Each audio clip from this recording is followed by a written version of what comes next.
Et si, en une seule nuit, l'Ukraine avait perdu le contrôle total de sa propre guerre?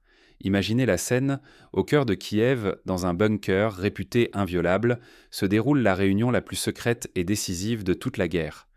Quelques dizaines de mètres sous terre, les chefs de l'armée ukrainienne, des stratèges de premier plan, se croient à l'abri, protégés par une forteresse de roches, de béton et de technologie de pointe. Et soudain, tout bascule. En quelques minutes à peine, des missiles d'un type inconnu, surgis de nulle part, perçant la terre, traversent 100 mètres de béton armé et frappent le centre nerveux du commandement ukrainien. Une attaque fulgurante, d'une précision jamais vue. Imaginez la stupeur, la salle de commandement, censée résister à tout, se transforme en piège mortel. L'impact est si violent que des pans entiers du plafond s'effondrent, ensevelissant les officiers présents. Les conséquences frappent immédiatement. Plusieurs figures majeures du commandement ukrainien seraient mortes ou portées disparues. Les noms de Vassil Malouk, Kirilo Boudanov, Oleksandr Syrski circulent. Silence total des autorités, rumeurs, confusion générale. Personne ne sait qui a survécu, ni qui peut encore donner des ordres. Certains, dans les couloirs du pouvoir, se demandent si la guerre n'est pas déjà perdue. Mais ce n'est pas tout. L'arme utilisée défie l'entendement. Aucun radar, aucun système de défense, aucune technologie occidentale n'a pu l'arrêter ou même la détecter. Des experts occidentaux, américains et français, consultés en urgence, parlent d'une technologie inconnue, plus redoutable que tout ce qu'on avait envisagé. Certains comparent ce choc à la première utilisation de la bombe atomique à Hiroshima. Un changement de paradigme brutal, une démonstration de force absolue, un signal envoyé non seulement à l'Ukraine, mais à toute l'Europe et au monde. Le monde retient son souffle. À Washington, l'alarme est palpable. Comment continuer à soutenir un allié dont le haut commandement a été décapité en une nuit? Dans l'Union européenne, la nervosité gagne du terrain. Doutes, inquiétudes, réunions d'urgence s'enchaînent dans les capitales. La crédibilité occidentale chancelle, le spectre d'une escalade hors de contrôle plane sur le continent. Ce qui se joue cette nuit-là dépasse un simple bombardement. C'est la survie même de l'État ukrainien qui est en jeu, mais aussi la réputation de ses alliés et la stabilité de tout le continent européen.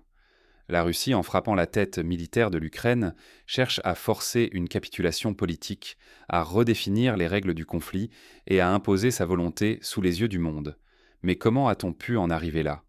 Quelles tensions, quelles provocations, quelles erreurs de calcul ont mené à ce point de rupture où tout devient possible? Pour comprendre ce coup de tonnerre, il faut revenir en arrière, observer l'engrenage des provocations et des décisions qui ont mené à cette nuit fatidique. C'est une mécanique implacable, comparable à l'engrenage diplomatique qui précéda la Première Guerre mondiale. Chaque acte, chaque provocation, chaque riposte accélère la marche vers la catastrophe. Le compte à rebours fatal commence bien avant minuit. Depuis plusieurs semaines, la tension monte encore d'un cran dans la guerre russo-ukrainienne. 2 provocations audacieuses, signées Kiev, font trembler les fondations du conflit. D'abord, une tentative spectaculaire de frappe contre la résidence officielle de Vladimir Poutine à Valdaï. Ensuite, le général russe Fanil Sararov tombe, assassiné en plein centre de Moscou. Ces 2 événements, survenus à quelques jours d'intervalle, rappellent les opérations spéciales de la guerre froide, où les 2 blocs se livraient à des duels d'espions et de saboteurs, mais franchissent ici un seuil inédit.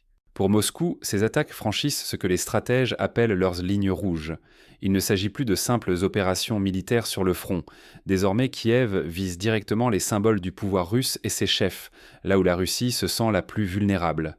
C'est un défi lancé à la face du Kremlin, un acte perçu comme une humiliation publique. Les autorités russes publiquement avaient pourtant averti, à de multiples reprises, que toute attaque ciblant leur sommet serait considérée comme un seuil intolérable, synonyme de représailles terrifiantes. Mais à Kiev, on parie que Moscou restera dans les limites de la guerre conventionnelle, se contentant de menaces et de frappes classiques. Ce pari s'avérera funeste. Oser défier ainsi une puissance nucléaire, c'était jouer avec le feu à un niveau jamais atteint depuis la crise des missiles de Cuba. Pour le Kremlin, il n'est plus question de diplomatie ou de retenue. L'honneur du pouvoir russe et sa crédibilité mondiale sont en jeu, sous le regard de toute l'Europe. En visant la résidence présidentielle, Kiev cherche à prouver que nul n'est intouchable, que le pouvoir russe peut être atteint en son cœur. Mais à Moscou, cette attaque est vécue comme une tentative d'assassinat contre le chef de l'État lui-même, une déclaration de guerre à la légitimité du régime. Puis vient le choc.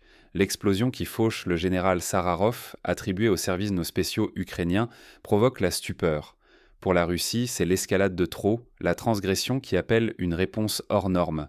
Jusqu'alors, Kiev croyait pouvoir provoquer sans en payer le prix ultime. Désormais, le risque n'est plus tactique, mais existentiel. La sécurité de l'élite russe, la fermeté du Kremlin et, par ricochet, l'équilibre de tout un continent sont menacés. L'histoire est riche en exemples de ce type de spirale.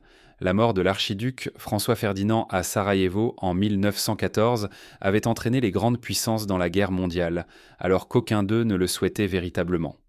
Le monde retient son souffle. Moscou vient de franchir un seuil, la riposte à venir ne sera plus un simple échange de tirs, mais une nouvelle phase du conflit, aux conséquences incalculables. Les diplomates occidentaux, conscients du danger, tentent d'ouvrir des canaux secrets, mais la logique de l'escalade l'emporte. La nuit du 30 décembre s'annonce décisive. Au Kremlin, l'ordre vient de tomber. Il faut frapper le cœur du commandement ukrainien, donner une leçon qui marquera les esprits pour des générations. Cette décision rappelle les choix radicaux pris dans l'histoire. Lors de la Seconde Guerre mondiale, le bombardement de Pearl Harbor par le Japon avait déclenché l'entrée des États-Unis dans la guerre, changeant la donne mondiale.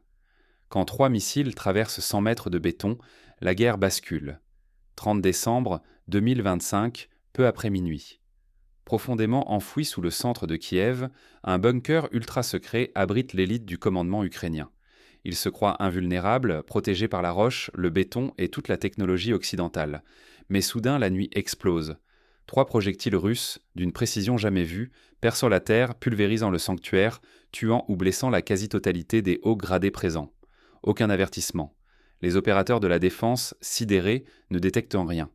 Certains murmurent « peut-être des météorites ?» Ce ne sont pas des Oreshnik ni des missiles hypersoniques classiques. Cette arme, inconnue jusque-là, bouleverse toutes les certitudes.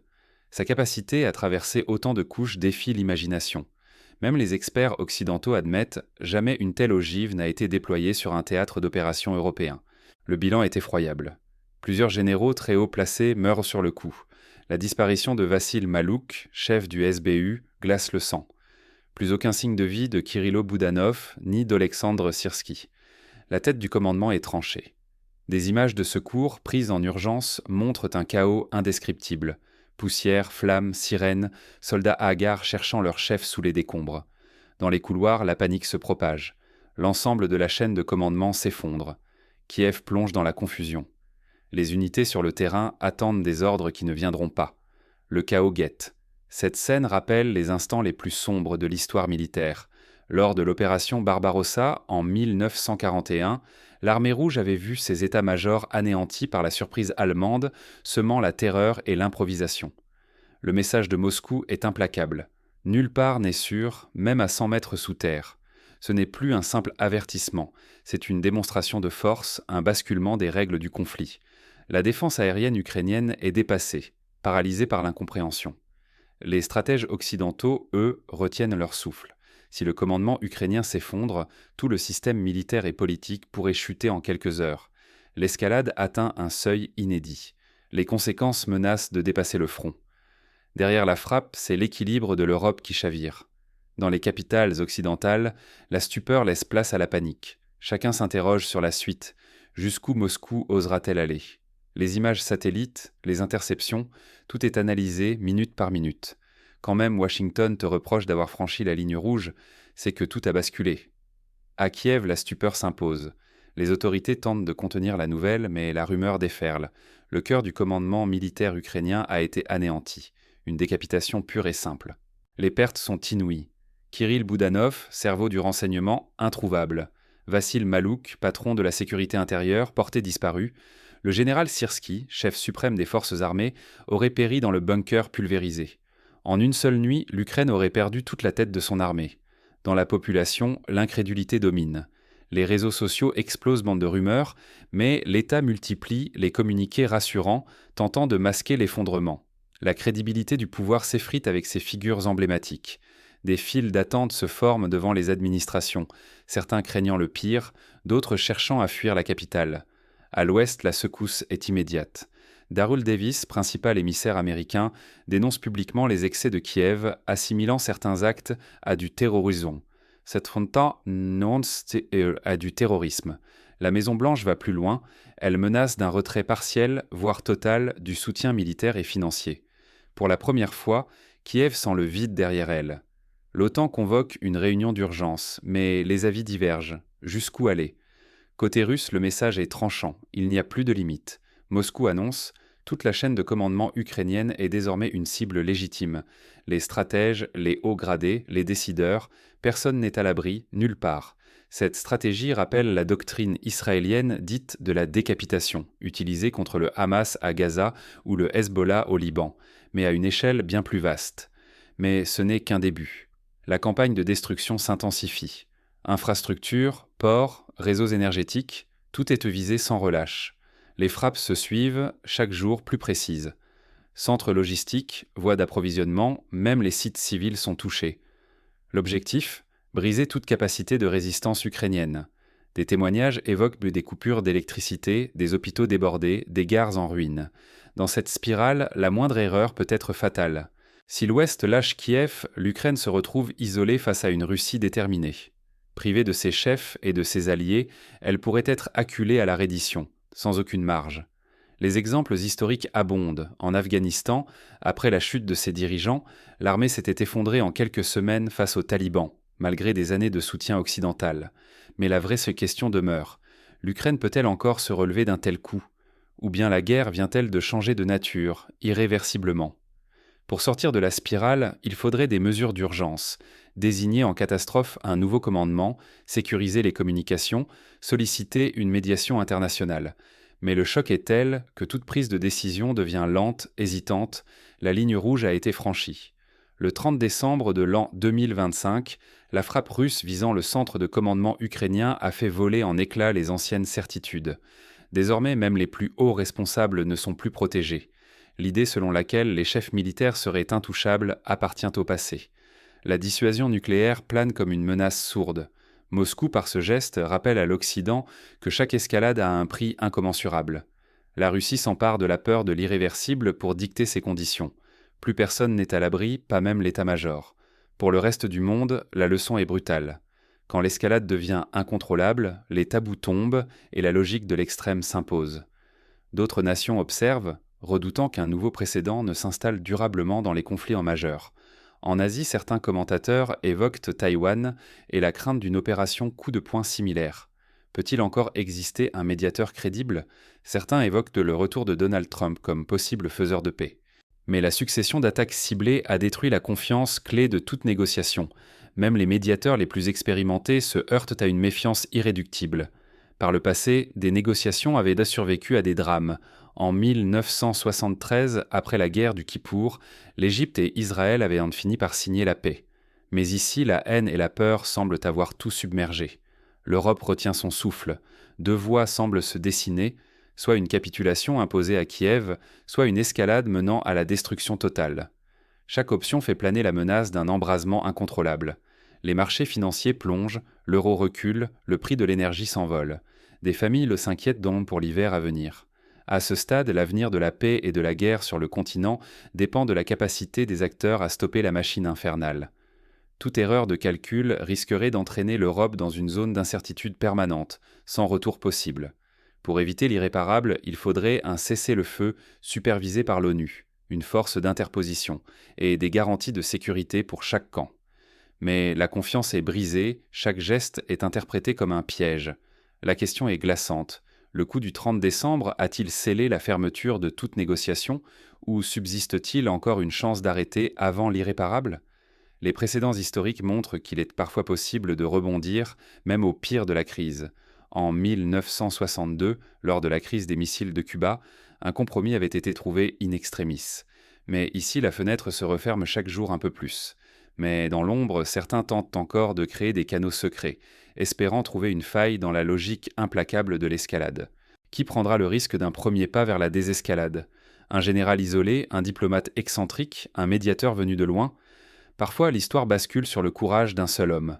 Après la décapitation, la capitulation, ce 30 décembre 2025, la frappe russe sur le cœur du commandement ukrainien secoue l'Europe entière. Moscou n'a pas seulement détruit une position stratégique, elle a brisé un tabou majeur en visant ouvertement les chefs de l'état-major. Certains experts parlent déjà d'une nouvelle ère, celle de la guerre sans limite, où tout, ou presque, devient permis. La Russie bouleverse ainsi les règles implicites du conflit. Jusqu'ici, l'affrontement se jouait sur les matériels et les territoires. Désormais, c'est la survie même du régime ukrainien qui se joue, minute après minute. La logique de l'usure s'efface au profit d'une guerre de décapitation, où chaque heure compte. Pour l'Ukraine, le choc est brutal, immédiat. Orpheline de ses principaux stratèges, l'armée risque l'effondrement, la panique s'installe, les chaînes de commandement vacillent. Qui assurera la relève? Comment réagir sans repère alors que l'ennemi avance? L'onde de cette attaque dépasse largement Kiev. L'Occident, réduit au rôle de spectateur impuissant, voit ses livraisons d'armes et ses conseils remis en question. Faut-il continuer à soutenir un pouvoir ébranlé ou repenser l'engagement face à une Russie prête à franchir toutes les lignes rouges? Le risque est colossal. Si ces nouveaux équilibres sont ignorés, l'Occident pourrait perdre bien plus qu'un allié. L'effondrement de Kiev redéfinirait la carte des puissances en Europe, affaiblirait durablement l'influence occidentale et offrirait à Moscou un levier sans précédent sur la scène internationale. Ce coup de force est aussi un avertissement glaçant à ceux qui croyaient l'escalade contrôlable. Sécurité, stabilité, réputation, survie politique. Tout vacille pour l'Ukraine mais aussi pour ses alliés. Ce choc signe-t-il la fin du régime ukrainien ou n'est-il que le prélude à une phase plus imprévisible encore? La réponse reste incertaine, suspendue dans le brouillard de la guerre. Alors que faire? Pour l'Ukraine, quelques mesures peuvent encore être tentées. Désigner un commandement d'urgence, solliciter le soutien logistique de l'OTAN, mettre en place des plans de défense civile et surtout, garder le moral des troupes et de la population. Pour l'Occident, il s'agit de réévaluer la stratégie, soutenir sans s'engager directement, renforcer la cyberdéfense, éviter la surenchère verbale et garder des canaux de dialogue ouverts avec Moscou. Pour la Russie aussi, le risque d'aller trop loin est réel. L'histoire l'a montré. La victoire militaire ne garantit jamais la paix politique. Lors des guerres de Tchétchénie, Moscou avait gagné sur le terrain, mais durablement déstabilisé la région. Un effondrement brutal de l'Ukraine pourrait ouvrir la voie au chaos, à la résistance clandestine ou à une guerre de partisans longue et coûteuse. L'heure est venue de regarder la réalité en face, d'accepter que la guerre a changé de visage et de chercher coûte que coûte une porte de sortie. La question reste brûlante.